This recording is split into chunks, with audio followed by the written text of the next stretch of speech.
நீங்க ரெண்டு பேரும் ஒவ்வொருத்தர் கையை பிடிச்சுக்கோங்க, நான் வந்து எடுத்து வந்துடுறேன்.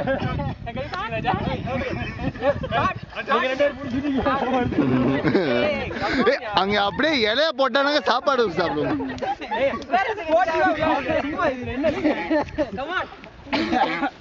Okay, on your mark, get set, start.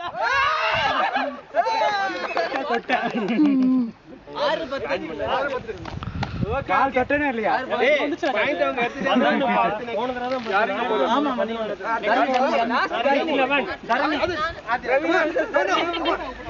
Dharni 20 கோட்லாம் காட்டுங்க. தர்ணி மச்சா யாரே மச்சா தொடவே இல்லங்க. எடுத்துடுங்க ஸ்டார்ட். நான் சொல்லி ஆபரணும். நீ ஓடு. 12 பாயிண்ட். எங்க பிளேயர் வந்துட்டு அது ஒத்துக்க மாட்டேங்கறாங்க. அடுத்த சரி தரணிக்கு கவுண்டர் அட்டாக் அடுத்த ஆடுது நீங்க. நீங்க போலியா? ஓகே. ஸ்டார்ட். 7-12. ஆகாஷ் எடுத்து போ. சைக்கிள் முடிஞ்சிருச்சு. ரெண்டு கேம் சார். எவ்வளவு கேம்? சைக்கிள் முடிஞ்சிருச்சு. 2 கேம் முடிஞ்சிருக்கு.